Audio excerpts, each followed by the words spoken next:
Hi guys, it's Erin from Ginger Florals. Today is a fun day. We are going to start potting up some dahlias. I know it's January, but there's a really good reason for this, and I can't wait to take you along to show you. So the reason that we're potting up dahlias today is actually two reasons. The first is that it's just a whole lot of fun to do in the wintertime. The second is to pre-sprout these dahlias so that we can take cuttings in a couple of weeks. So there's a few different varieties, all of these right here, that we grew this last year that just didn't give me a whole lot of tubers, and I want to be able to grow more of each of these varieties. So one of the good things about cuttings is that from one tuber potted up super early, I can get up to 10, or I've even gotten 11, 12 one-time cuttings off of one tuber. So if you're trying to expand your crop or just grow the specific varieties, get a whole bunch more of one in particular, or if you want to sell all your tubers but you still want to grow dahlias, this is a really good way to do it. I will pot up this one. This particular one is American Dawn. I'll put pictures up for all of these that show you which varieties that I'm trying to multiply. But this one's American Dawn, and my ideal is that I can get, I think I have three total tubers, and I want to be able to grow 10. So I'm going to pot one up and see if I can get 7 cuttings out of it. Even after you take a bunch of cuttings off of a dahlia, you can still plant that same tuber in the ground. It'll probably be a little bit delayed from everything else, but that's okay. You'll still have it, it'll still grow, it'll still produce flowers. So all this really takes, it's super simple, is a couple of good sized pots, whatever size you want to use. These are just 6-inch or gallon pots, and a tuber of your liking. Definitely need labels, and then just some time. What I'm going to do, I'm literally just going to put these in here with the top showing. I don't want to bury it all the way in. Normally when you plant a dahlia in the field, you're going to plant it this way and bury the whole thing 4 to 6 inches deep. But for cuttings, I want to leave, you can see this is where a node is right here. That's where a shoot is going to come from, and I want to leave that exposed. So I'll put it in there, leaving those nodes exposed, and then I'll just water it in and wait a couple weeks. They will put out the shoots just like if they were in the ground. They'll put out shoots that I can take off, take cuttings of, and pot up. It's going to be so much fun when we get to that point, and I can show you how I do it. I just want to show you this is the first step in getting that done. So the varieties that I want to grow more of, you saw this one, it's American Dawn. Let me make sure that I label it. American Dawn. This next one is called Bloomquist Crave. And I only had a couple. If they're in these little Ziplocs, it means I only had a couple of tubers. And then you can see, I don't know if you can with this camera, you can see on this one, these little nodes right here, that little guy and that little guy.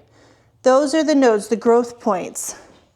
So I'll put, just like the last one, I'll put it in here, leaving those 2 bits exposed. And that was Bloomquist Crave. Label it, and I'll water it in. This one, I only wound up with a couple of tubers, and I love this one. So I want to make sure I have enough. So that's 2 down. So this next one is Emily Harriet. This one is near and dear. I grew this one from seed. I saved seed a few years ago and grew this one on, and the flowers are the most gorgeous, giant, soft yellow, and I don't want to, if something happened, I think that we had a vole get in there and eat some of the tubers. There was a few spots where they just didn't grow for whatever reason. And they were right next to another plant that grew like crazy. So it's either squirrels or voles or something along those lines. But I have one, and I want to grow at least 5 of these for the cutting garden. I love this one so much. So again, same thing. This one is basically the whole clump, but I've got some nodes right here and right here and right here that I want to make sure stay exposed. So same as the other ones, I'm just going to pot it up just like this. Don't worry if these guys are up above, and just leave it like that. And this and these and the other one back here, they should, if all goes well, sprout. So same as with my Emily Harriet, my Castle Drive or Coralie, I don't really know which one it is, tubers, same thing. I only had a couple that I could save because everything else just kind of disappeared in the garden. So I have 3 more varieties that I want to grow on and take cuttings from. One is Bracken Rose. I've had a hard time with this one. I've had a hard time finding the tubers. And once I did get the tubers, one of the years it never even sprouted. Last year it did, and I got a few tubers, but I want to hedge my bets with this one and take some cuttings and make sure that I have a good, robust crop of these for the coming season. Another one is Cafe au Lait. Again, same thing as the Caitlin's Joy, or as the Emily Harriet and the Coralie, just didn't sprout. I don't really know what happened. There was one, so I saved the tubers from that. Thankfully, Cafe au Lait is a pretty decent tuber producer, but I wanted to, again, hedge my bets and make sure I had enough. So I'm gonna pre-sprout those, and this is the variety that I actually got 12 off of one season when I did this, and it was so good, so much fun. They do end up growing on a little bit faster when you plant them out in the garden and they're already plants like that. And you will get full-size tubers from that same cutting the same year. It's really exciting. And then the last one is Caitlin's Joy. This one is it was pretty new to me, but it was still so pretty. And I wanted to make sure that I had extra of those also. Yeah, that's really the gist of it. So I'm gonna get these all potted up, watered in, and then there's not a lot to look at, but I'll show you what it does.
And that's gonna do it. So I watered them once. I'm probably not gonna water them again until I see some growth.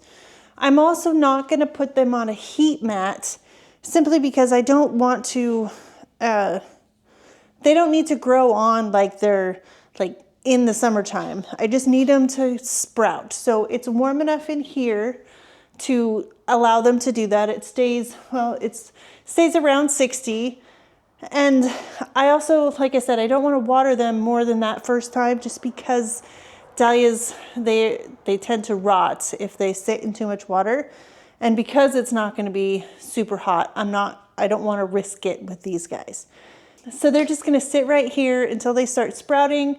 and then I will be able to take cuttings, and I'll walk you through that when I do it. It's so much fun. Cuttings from here, and then I'll also be, when I do that, I'll be taking cuttings from my scented geranium that we saved at the end of the season. So these guys, they look pretty funny sitting in here right now, but it'll be good. They'll start sprouting here in a couple of weeks, and then we'll be able to get started early on our dahlias. How fun is that? Okay guys, that's gonna do it for this video. Hit a thumbs up if you liked it. Comment if you have any questions or any advice from your end. And then hit the subscribe button if you haven't. If you have the opportunity, I hope that you give this a try. I'll see you in the next video. Bye guys.